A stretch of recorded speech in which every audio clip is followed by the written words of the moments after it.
개인 면에서 좀 더 경제적인 옵션을 선택하고 싶은 분들 안정적으로 적응할 수 있게끔 도와준다는 장점이 있고요. 성공적으로 이수하고 2학년으로 바로 편입을 하시게 되는 건데요. 안녕하세요. 저는 아이월드 유학 시드니의 비키 부장입니다.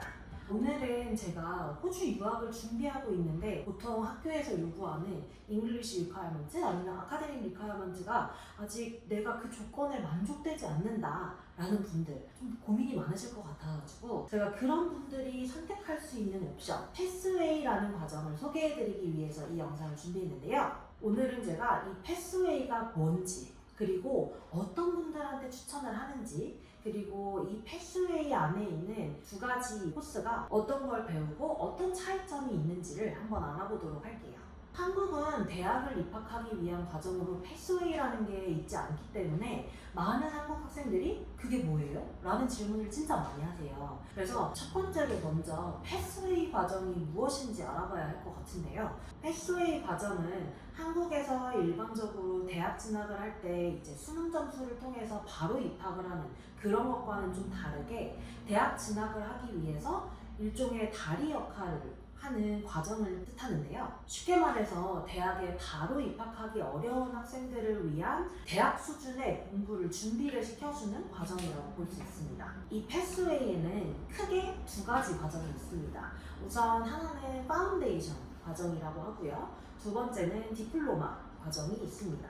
파운데이션 과정은 이제 대학교 1학년으로 입학하는 것을 준비하는 기초 과정을 배우고요. 디플로마 과정의 경우에는 대학교 1학년과 유사한 과목들을 배우기 때문에 이 디플로마를 끝내고 대학으로 들어갈 때 1년의 학적 인정을 전부 다 받아서 2학년으로 편입을 한다던가 아니면 조금 짧은 경우에는 과목을 어느 정도 일부 인정을 받아가지고 1학년 2학기로 가는 형태로 편입을 가능하게 하는 패스웨이 과정입니다.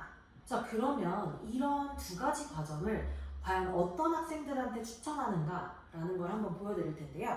먼저 첫 번째로 한국과 호주의 교육 시스템이 너무 달라서 이 대학 수업을 따라가기가 어려울까봐 걱정이 되는 학생분들, 그리고 두 번째로는 좀 더 안정적으로 대학 생활을 시작하고 싶은 분들, 소프트 랜딩을 하고 싶은 분들에게 좀 적합하고요.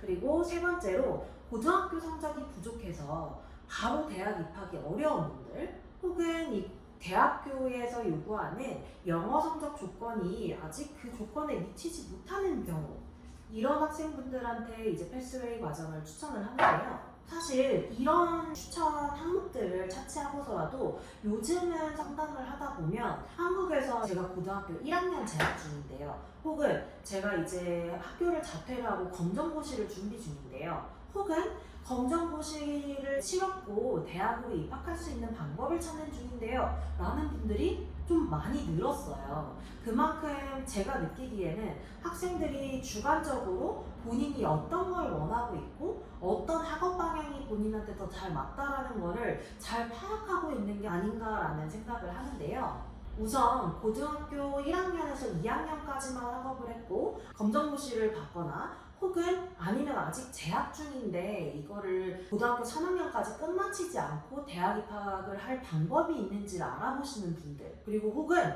고등학교 3학년을 다 졸업을 하고 점수가 다 있지만 이게 입학 조건에 만족되지 않거나 혹은 검정고시만 보셨고 수능은 점수를 가지고 있지 않은 경우에도 이 패스웨이가 필요할 수 있거든요. 이런 모든 분들한테 해당하는 이 패스웨이 과정, 파운데이션과 디플로마 과정이 어떤 걸 배우는지 한번 알아보도록 할게요. 자, 먼저 파운데이션 과정입니다. 파운데이션 과정은 대학교 1학년 과정을 이제 이수하기 위해서 내가 그거를 수업을 들어가기 위해서 알아야 하는 기초 학업적인 능력을 키우는 과정이라고 볼 수 있어요. 그리고 파운데이션은 보통 파운데이션을 거쳐서 어떤 학사 과정으로 갈 건지까지 결정이 되어 있는 상태로 진학을 하는 경우가 더 많거든요. 그렇게 한다고 했을 때 파운데이션 과정에서 그 다음 학사 과정에서 배우게 될 전공 기초 과목을 조금 배우기도 하고요. 그 다음에 영어 성적이 좀 부족한 학생들이 있을 수 있기 때문에 영어 과목들도 포함이 되어 있습니다. 그러면 이 파운데이션에서 어떤 과목들을 배우게 되는지를 한번 볼게요. 먼저 첫 번째로는 영어. 아카데믹 잉글리시를 배우는 거고요. 일반적으로 우리가 한국어도 구어체, 문어체가 다르다고 하잖아요. 그것처럼 영어도 이제 일반적으로 교과서에 실리는 영어는 우리가 자주 사용하는 단어가 아닐 수 있고, 이런 거를 연습하기 위해서 아카데믹 영어, 문법적인 거나 아니면은 사용하는 방법에 있어서 차이가 있는 부분들을 좀 배우시게 되고, 그 다음에 수학, 과학, 사회과학 같이 학사의 전공 기초 과목이 되는 것들 배우시게 되고, 그 다음에 이런 그 과목들을 배우는 데 있어가지고 리서치를 하는 스킬, 그리고 에세이 작성법, 이런 것들에 이제 대학 학업에 결국에는 필요한 스킬이거든요. 이런 걸 배울 수 있다고 볼 수 있습니다. 제가 여기에 이해를 도울 수 있을 만한 예시를 한번 보여드리려고 해요. 호주 대학 패스웨이 과정을 제공하는 학교 중에서 UTS 컬리지라는 학교의 파운데이션 과정 커리큘럼을 한번 살펴볼게요. 보시면 제가 방금 말씀드린 영어 과정, 수학, 과학 등 전공의 기초가 되어야 하는 과목들을 선택하시게 되는 일렉티브 과목들도 보이고요. 그리고 대학을 가면 에세이 형태로 과제를 제출하기도 하고, 혹은 프레젠테이션을 하면서 내가 그 과목에 대한 평가를 받기도 하고, 진짜 테스트를 보기도 할 테고, 리서치를 통해 가지고 이 에세이나 보고서를 만들었을 때 어떤 식으로 레퍼런싱을 해야 되는지 같은 것들이 필요할 수 있거든요. 이런 모든 과목들을 배우는 데 있어가지고 대학에서 과제나 시험으로 평가 방법으로 이용되는 교육법을 연습을 할 수 있게 됩니다. 앞서 말씀드린 대로 파운데이션 과정을 성공적으로 이수를 하시면 학사 과정의 1학년으로 진학할 수 있는 기회를 얻게 되는데요. 이 파운데이션을 마치고 학사 과정으로 갈 때 어떤 학사 과정을 가시느냐에 따라서 성적 조건이 있기 때문에 이 성적 조건까지 모두 다 만족을 하신다면 Guaranteed Entry, 학사로 바로 입학이 가능하다는 보장이 됩니다.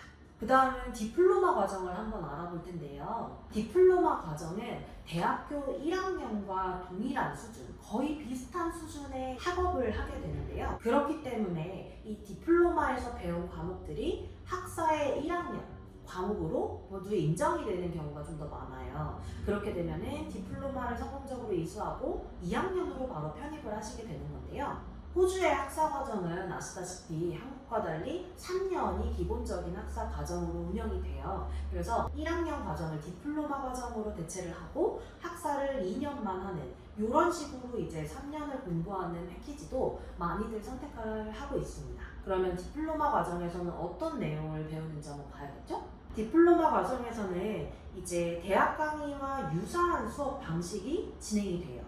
강의라던가 아니면은 토론 방법을 쓴다던가, 아니면 실습이 필요한 전공의 경우에는 실습이 같이 들어가기도 하고, 그 다음에 포트폴리오를 만드는 어떤 디자인 과목 같은 경우에는 그런 걸 제작을 하는 방식으로 수업이 이루어지고요. 그 다음에 전공과 관련된 심화 과목들을 배우게 됩니다. 디플로마 과정은 들어갈 때부터 디플로마 오브 비즈니스, 디플로마 오브 디자인, 이런 식으로 내가 어떤 학사 과정을 가기 위해서 이 디플로마를 진학을 한다라는 게 결정이 되고 들어가기 때문에 각 전공에 대한 과목을 배운다고 보실 수 있어요. 그리고 학업 스킬 및 영어 능력을 향상시킬 수 있는 과목들이 포함이 되어 있습니다. 그럼 마찬가지로 이 디플로마 코스의 커리큘럼을 한번 또 예시로 볼까요? 우선 제가 제일 심플하게 볼 수 있을 만한 과정으로 커리큘럼을 보여드리려고 하는데요. 보시면 디플로마에서 배우게 되는 과목들이 학사 과정에 포함된 과목들이랑 매칭이 되는 게 보이시죠? 이렇게 대학교 1학년 과정을 디플로마 과정을 통해 배우고 입학이 가능하고, 종종 1학년 때 배워야 하는 8과목을 모두 다 디플로마에서 이수하는 경우도 있고, 일부 전공들 혹은 일부 학교에서 제공하는 디플로마를 그 학교로 진학을 한다고 했을 때 1학년 때 배워야 하는 8과목 중에 6과목만 인정이 된다던가 해가지고 1학년 2학기로 진학이 필요한 경우도 있습니다. 아무래도 파운데이션과 달리 디플로마 같은 경우에는 학점을 인정을 받기 때문에 학사까지의 전체 학업 기간을 봤을 때 많이 늘어나지 않거나 동일한 경우가 좀 더 많거든요. 근데 그런 거에 비해서 디플로마 학비가 일반적으로는 대학교 1학년 학비보다 좀 더 저렴해요. 그래서 이제 학비 면에서 좀 더 경제적인 옵션을 선택하고 싶은 분들이 이 패스웨이 패키지를 선택을 하기도 하시고요. 이런 과정을 거치면 아무래도 내가 대학교 1학년으로 입학하는 것보다는 조금 더 학업적인 부담감, 겁나는 이런 상황들을 안정적으로 적응할 수 있게끔 도와준다는 장점이 있고요. 그리고 학교에 따라서는 이 디플로마부터 시작을 하는 거지만 대학교의 모든 시설을 전부 다 이용을 할 수 있는 경우도 많아서 사실은 패스웨이부터 시작을 하는 거긴 하지만 대학 생활을 이미 디플로마나 파운데이션 때부터 시작을 한다고 볼 수도 있어요. 자, 그러면 앞에서 설명해드린 거 한번 정리를 해볼게요. 패스웨이 과정의 장점. 첫 번째, 입학 조건이 유연하다. 학사 과정에서 요구되는 입학 기준이나 영어 조건, 입학 기준은 사실 패스웨이보다는 좀 높게 설정이 되어 있고 어떻게 보면 학사 과정을 이해하고 그거를 이수하기 위해서 필요한 아주 미니멈의 영어 조건이 거기에 달려 있는 거지만 사실 내가 아직 그 정도 실력이 안 된다라고 하면은 입학 조건이 조금 더 낮은 패스웨이 과정을 고려할 수가 있습니다. 그리고 두 번째로는 대학 생활을 적응하는 데 도움이 된다. 방금 설명드린 것처럼 수업에 대한 거를 소프트 랜딩을 통해 가지고 배울 수 있고 교수님들이나 학교에서 제공해주는 스튜던트 서포트 같은 것들을 통해서 적응을 좀 더 많이 도와준다라고 볼 수 있고요.